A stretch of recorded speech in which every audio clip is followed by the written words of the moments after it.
Hello everyone, welcome to Arrive Online Classes. This is Praveen here. आज का video रहेगा totally for HP TET नवंबर 2022 की preparation के लिए।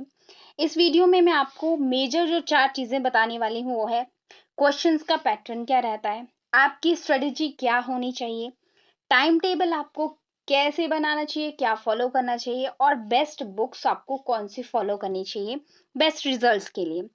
देखिए टैट एक कुछ स्टूडेंट्स का जब अटक जाता है तो फिर वो अटक जाता है। मेरे पास ऐसे भी स्टूडेंट्स आते हैं 5-6 बार टैट दे चुके हैं बट हो नहीं रहा है। क्यों? ऐसा क्या है? देखिए टैट एक ऐसा भी नहीं है कि बहुत ज़्यादा टफ एग्जाम है और ऐसा भी नहीं है कि बहुत ज़्यादा इजी एग्जाम है। आज की डेट में सारी चीज़ें हम इस वीडियो में डिस्कस करने वाले हैं। प्रीवियस एनालिसिस करेंगे क्वेश्चंस का और आपको अभी क्या करना चाहिए, मेजर ये टॉपिक आज का रहने वाला है। स्टूडेंट्स मैं आपको बता दूं कि हमारा कोर्स जो मैंने अभी लास्ट वीक वीडियो डाला था जो नवंबर 2022 के लिए लॉन्च हो चुका है और हमारी क्लासेस जल्दी शुरू होने वाली हैं। हमारी क्लासेस नेक्स्ट मंडे से जो है वो शुरू होने वाली हैं। आप लोग एनरोल करना चाहते हैं तो नीचे दिए गए नंबर पे एक बार आप ज़रूर कॉल कर लें। और कॉल जो है मैंने जैसे कहा है कि शाम के समय ज़्यादा जो है मेरे पास समय रहता है तो उस समय आप कॉल कीजिए या फिर जैसे छुट्टी वाला दिन होता है तो आप दिन में भी कॉल कर सकते हैं।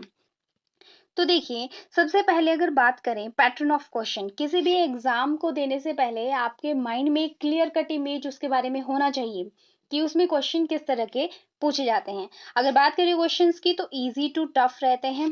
इजी क्वेश्चंस भी देखने को मिलते हैं, टफ भी देखने को मिलते हैं, डीप क्वेश्चंस होते हैं।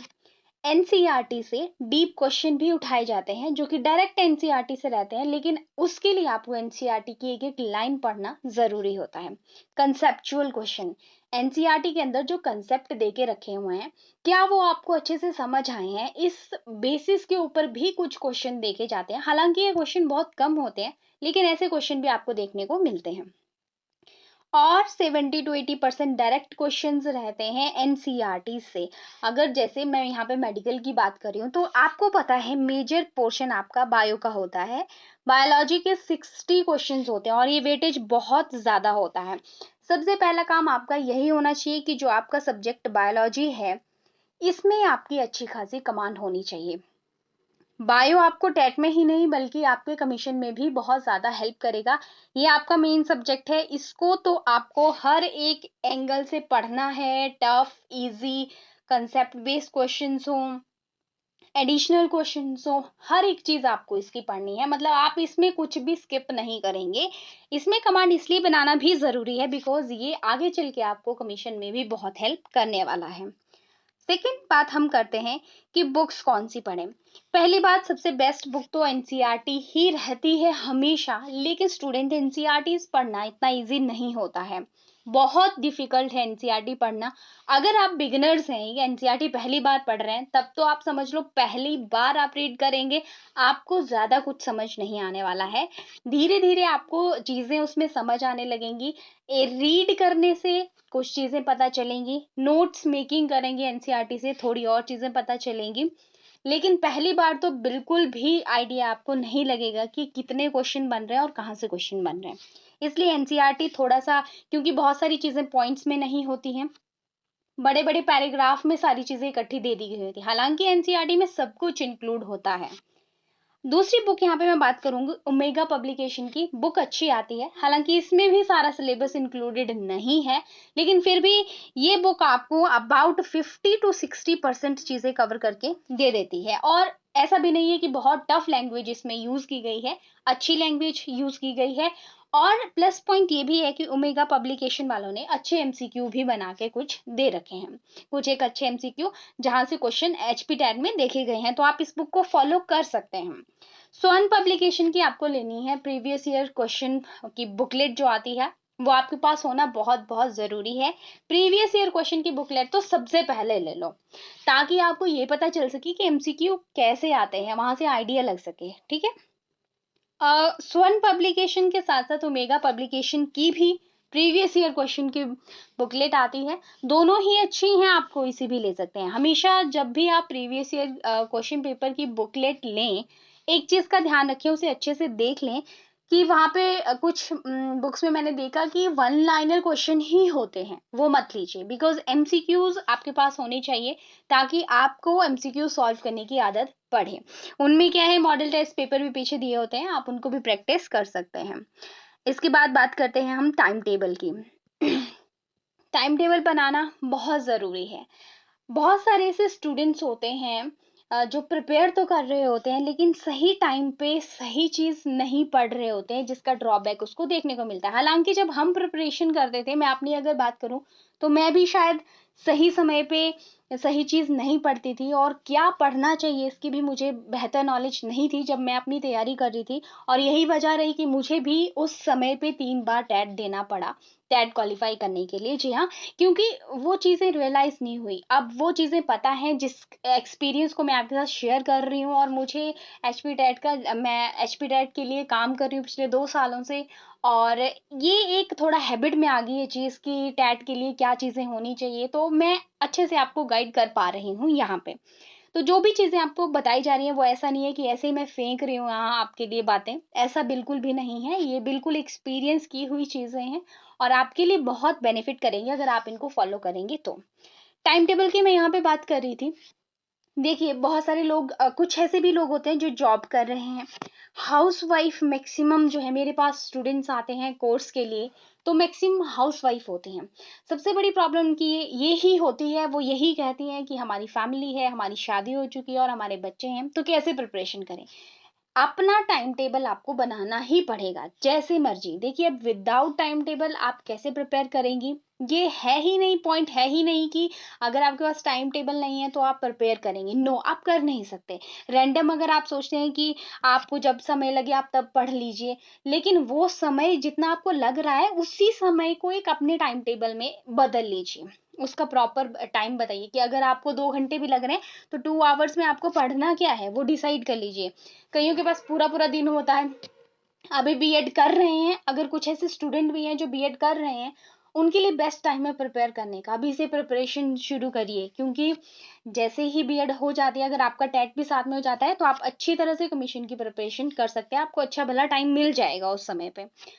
सबसे मेन बात यहाँ पे करूंगी, जिनको टाइम कम रहता है उनके लिए ये है कि आपको बनी बनाई चीजें मिल जाएं। अगर या तो आपने पहले से अपने नोट्स प्रिपेयर करके रखे हैं, या फिर आपके पास कोई ऐसा सोर्स है जहां से आपको अच्छे नोट्स मिल जाएं और आप उनको ग्रैब कर सकें। क्योंकि अगर आपके पास समय कम है, आप हाउस वाइफ हैं, और अगर आप अब एनसीईआरटी को डिकोड करना शुरू करते हो, आप अपने नोट्स मेकिंग करना शुरू करते हो, तो आपके पास जो रिजल्ट्स हैं वो रिजल्ट्स बहुत ही कम देखने को मिलेंगे। 90 मार्क्स लेने होते हैं। मैं लास्ट में डिस्कस भी करूंगी कि ये 90 मार्क्स को कैसे आप कौन से सब्जेक्ट में डिवाइड करके कैसे 90 मार्क्स का ये जो स्कोर है ये ले सकते हो। हालांकि आप बहुत अच्छा स्कोर भी ले सकते हो, ठीक है, ये मैं लास्ट में डिस्कस करूंगी। तो टाइम टेबल अपना अपने हिसाब से बना लीजिए, बिकॉज कईयों का जॉब रहता है, वही की कई स्टूडेंट्स हैं, तो अपने लिए टाइम जरूर निकालने टेट के लिए, तभी पॉसिबल होगा। विदाउट टाइम अगर आप नहीं देंगे तो आपका टेस्ट क्वालिफाई करना, कोई सा भी टेस्ट है, आप नहीं कर पाएंगे। ठीक है, जैसे मैंने कहा कि मेरे पास ऐसे स्टूडेंट्स आते हैं जो हाउस वाइफ मैक्सिमम मेरे कोर्स में, तो नीचे दी गए है आपको नंबर, अगर आप कोर्स ज्वाइन करना चाहते हैं तो आप ज्वाइन कर सकते हैं। अभी मेरा कोर्स जो है वो स्टूडेंट्स मैंने लॉन्च कर दिया है इस सेशन के लिए भी, जो अब अपकमिंग टैट आ रहा है। नीचे दिए गए नंबर पे आप कांटेक्ट कर सकते हो और कोर्स की डिटेल्स ले सकते हो। हालांकि इस पे मैंने एक वीडियो भी बनाया था जिसमें मैंने डिटेल दिया था, बट आप डायरेक्टली इस पे कॉल कर सकते हो। छुट्टी वाले दिन आप कभी भी कॉल कर सकते हो, लेकिन जिस दिन छुट्टी नहीं होती उस दिन शाम को ही ज्यादातर कॉल, डे टाइम में मैं पिक नहीं कर पाती हूँ, बिकॉज मैं भी जॉब पे होती हूँ। ओके, नेक्स्ट बात करते हैं हम स्ट्रेटेजी के बारे में। सबसे पहली चीज ये देख लो, आप चाहे एक दिन बैठ के यही निकाल लो कि सिलेबस है क्या, टॉपिक्स क्या हैं, ठीक है। व्हाट वी शुड स्टडी, हमें क्या पढ़ना चाहिए, ये आपको नॉलेज क्लियर कट आइडिया होना चाहिए। ठीक है, यहाँ पे शुड होना था वेयर शुड वी स्टडी, ठीक है। वेयर शुड वी स्टडी, यहाँ पे सेंटेंस गलत टाइप हो गया है मुझसे। वेयर शुड वी स्टडी, हमें कहाँ से पढ़ना चाहिए, कौन सी बुक फॉलो करनी चाहिए, मोस्ट इंपॉर्टेंट टॉपिक कौन से हैं वो भी एक जगह लिख लीजिए। और जैसे जैसे आप टॉपिक करते जाएंगे उनको टिक करते जाइए, ये टॉपिक हो गया, ये टॉपिक हो गया। ये एक बेस्ट तरीका है पढ़ने का, ठीक है। फॉलो योर टाइम टेबल, जो टाइम टेबल आपने बनाया उसको ज़रूर फॉलो करें। रूटीन बनाएं अपनी स्टडी की, क्योंकि रूटीन ही आपको, देखो अभी भी टाइम है, अबाउट 3 मंथ्स के आसपास आपके पास टाइम है, तो ये आपके लिए गोल्डन पीरियड है। आप इसमें बेहतर तैयारी कर सकते हैं। 2-3 महीने में अगर आपके बेसिक्स अच्छे हैं तो आप अच्छी तैयारी कर सकते हैं। एमसीक्यू प्रैक्टिस करना बहुत ज़रूरी है आफ्टर ईच चैप्टर और टॉपिक, ताकि आपको वहां से जो आपने समझा उस नॉलेज को आप एमसीक्यू के थ्रू आपको रिफ्लेक्ट हो जाएगी कि आपने क्या सीखा। आप खुद को उस समय इवेलुएट करोगे। ठीक है। नेक्स्ट है रिवाइज करना है आपको सिलेबस ट्वाइस और थ्राइस बिफोर योर एग्जाम। क्यों? बेस्ट रिजल्ट्स के लिए। अगर आप 2 से 3 बार रिवीजन करते हैं तो ये बेस्ट रहता है। यहाँ पे मैंने एक बहुत इंपॉर्टेंट चीज है, ये to do list. To do list का मतलब है मॉर्निंग में जब भी आप उठें सबसे पहले टू डू लिस्ट बनाएं कि आज क्या करना है। एक टारगेट सेट कर लो कि आपको नंबर 1, नंबर 2, नंबर 3 ये टॉपिक या ये चैप्टर्स पढ़ने जैसे मर्जी पढ़ने हैं। ये आपके पास इतना समय है, उसके अकॉर्डिंग ही बनाइए अपना टाइम टेबल। और ये भी देखिए कि आपके पास कितना समय है आगे के लिए, आपके एग्जाम आने के लिए।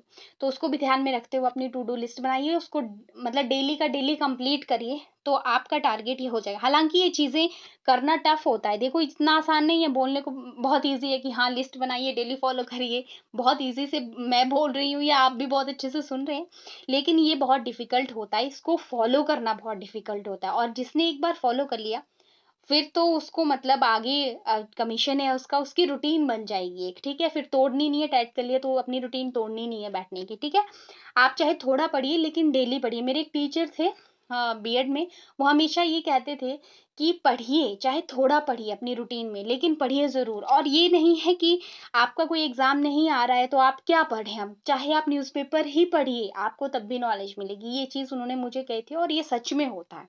ठीक है, अब मैं बात करती हूँ मार्क्स के लिए। 90 मार्क्स देखो आपको लेने होते हैं। यहाँ पे मैं मेडिकल की बात करूँ, आपका मेजर सब्जेक्ट होता है बायो, फिर आप मान लीजिए साइकोलॉजी, जीके और केमिस्ट्री। ठीक है, सबसे ज्यादा टफ केमिस्ट्री सभी स्टूडेंट्स को मोस्टली लगता है, इसलिए इसको मैं लास्ट में ले रही हूँ। देखिए आपको 90 मार्क्स लेने हैं। बायो में मैं हमेशा ये कहती हूँ कि अपना सबसे स्ट्रॉन्ग करिए इसको, आपके अराउंड 50 इसमें आने ही चाहिए।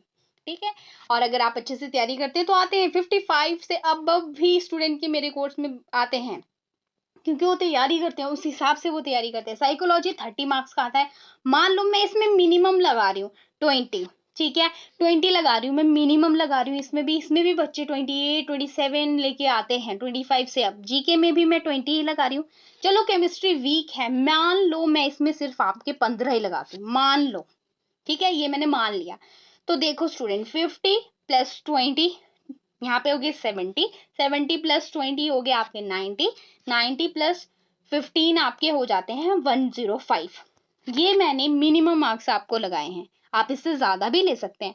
देखो यहाँ पे आपके पास 90 से आपके पास कितने 15 मार्क्स अभी भी ज्यादा है। अगर टोटल स्टूडेंट्स 15 नंबर इनमें से और कम कर दिए जाएं, सोचो। ठीक है, अगर मान लो आपके यहाँ पे 50 नहीं आए, 45 ही आए। ठीक है, और 2-2 नंबर मैं यहाँ कम कर देती हूँ, यहाँ आपके 18 ही आए, यहाँ पे अब 18 ही आए, यहाँ मैं 3 नंबर और कम कर दूं तो भी आप मतलब 90 तक आराम से पहुंच रहे हैं। देखो थोड़ा सा ये चीजें सुन के शायद आपके अंदर होप एक आ जाए, जो कुछ लोग ऐसे होते हैं कि नहीं अब तो नहीं ही होगा, ऐसा नहीं है। आपने कोशिश करनी है तो जरूर होगा। ठीक है, और अगर आपके पास कम समय है, आप बहुत ज्यादा बिजी शेड्यूल आपका है और आप नोट्स मेकिंग नहीं कर पाते हैं, एक बार जरूर मुझे नीचे दिए गए कांटेक्ट पे आप फोन करें, ताकि मैं आपकी कुछ मदद कर सकूं। और जो कोर्स की मैंने बात बताई, कोर्स में सारी चीजें सिस्टमेटिक होती हैं। ठीक है, आज अगर मैक्सिमम जैसे आप लोग देखते भी है, एक सब्जेक्ट की ट्यूशन पढ़ानी हो, मेरी सिटी में एक ट्यूशन के 1000 to 1500, 1000 से 1500 के बीच में एक सब्जेक्ट का एक टीचर लेता है। आज का हर जगह मैक्सिमम यही है। और अगर आप एक सब्जेक्ट के लिए, आप यहाँ पे क्या टेट में 5 आपके सब्जेक्ट होते हैं करंट अफेयर वगैरह को मिला के, तो देखिए यहाँ पे आपको जो कोर्स की फी रखी गई है वो 2000 पर मंथ करके रखी हुई है, जिसमें आपको एडिशनल फैसिलिटीज फ्री में दी जा रही हैं। जैसे मॉक टेस्ट सीरीज हम सेल करते हैं, वो आपको कोर्स वाले स्टूडेंट को फ्री मिलती है। अदरवाइज मॉक टेस्ट ही कुछ स्टूडेंट्स जो है सीरीज के लिए लेते हैं, वो अलग एक रहता है सिस्टम, लेकिन कोर्स वाले स्टूडेंट को फ्री ऑफ कॉस्ट रहता है। और मॉक टेस्ट भी रेगुलरिटी में रहते हैं, हर एक सब्जेक्ट के रेगुलरिटी में बहुत सारे एमसीक्यू आप मेरी वीडियोस में देखोगे अगर, ठीक है, लास्ट में आपको मैं प्लेलिस्ट लगा दूंगी 2, उसको जरूर देखना। जैसे वीडियो खत्म होगा तो 2 प्लेलिस्ट इंपॉर्टेंट में लगा दूंगी, उनको जरूर देखना। उसमें देखो मैंने इतने प्रीवियस ईयर एमसीक्यूज सॉल्व करवाए हैं। एमसीक्यूज का वेटेज बहुत रहता है, तो मेरे पास एमसीक्यूज प्रैक्टिस कोर्स में बहुत ज्यादा रहती है। Second thing, question answer sessions का बहुत ज्यादा वैल्यू होता है, और ये चीज हम बहुत फॉलो करवाते हैं स्टूडेंट्स को। जो लोग कोर्स ज्वाइन करते हैं उनका कोई नुकसान नहीं होता है। One additional thing is that कि जो हमारे कोर्स की स्पेशलिटी है, जब आप यहाँ से कोर्स करके जाएंगे अगर, तो इसमें आपको जो एचपी टेट में जितना भी मेनली फॉर बायोलॉजी, जो आप बायोलॉजी करके जाते हो, आपके कमीशन का एक बेस बना के हम देते हैं, जिसमें जो कमीशन की बायोलॉजी है वो आपकी एनसीईआरटी एकदम क्रिस्टल क्लियर, एनसीईआरटी के अलावा भी कुछ एडवांस चीजें करवाते हैं। आपको बेस पढ़ने की जरूरत बिल्कुल भी नहीं पड़ती, इतना क्लियर चीजें हम करवा देते हैं। और ऐसा भी नहीं है कि हम जो है वो बहुत एडवांस से शुरू करते हैं, हम बेस से शुरू करते हैं, जहां से हर एक स्टूडेंट जिसने छोड़ भी दी होती है स्टडी, वो भी अगर पढ़ रहा है तो उसको भी हेल्प मिल रही है। तो बहुत सारी एडिशनल चीजें, जो भी चीजें मैंने आपको वीडियो में बताई उसको जरूर फॉलो करें, आपको जरूर ये एक फायदा देगी। एक और चीज मैं आपसे, अगर देखो टू डू लिस्ट की बात है, तो टू डू लिस्ट अगर मैं आपको बना के दूं, पेपर तक आपको मतलब टारगेट एक डेली का मैं आपको सेट करके दूं, तो आप मुझे कमेंट सेक्शन में जरूर कमेंट कीजिएगा कि क्या मैं आपको टू डू लिस्ट बना के दूं। तो आप जरूर कमेंट करिएगा कि yes ma'am, make to do list for us, तो मैं आपके लिए डेली अपलोड कर दिया करूंगी टू डू लिस्ट, ठीक। So this is all about for today. हम मिलते हैं नेक्स्ट वीडियो में। नेक्स्ट वीडियोस में मैं आपको जो टेट के चैप्टर वाइज वेटेज है वो बताने वाली हूँ, कितना प्रीवियस ईयर क्वेश्चन, कितने चैप्टर्स एक्चुअली वेटेज रखते हैं और कितने क्वेश्चन वहां से आए हुए हैं, इस पे मैं एक वीडियो जरूर बनाने वाली हूँ। लास्ट जितने भी प्रीवियस ईयर क्वेश्चंस हैं उनकी एनालिसिस करके। तो अगर आप चैनल पे नए हैं तो चैनल को सब्सक्राइब कर लीजिए और नोटिफिकेशन आइकन जरूर प्रेस कीजिए, ताकि आपको हर एक नोटिफिकेशन मिलता रहे। आप हमारे टेलीग्राम चैनल को भी ज्वाइन कर सकते हैं, वहाँ पे हम कुछ नोट्स एंड जो हमारे लेटेस्ट नोटिफिकेशंस रहते हैं उनको शेयर करते हैं। Thank you so much for watching. Video अच्छी लगी तो लाइक कीजिए। मिलते हैं नेक्स्ट वीडियो में। Bye bye, have a nice time and take care.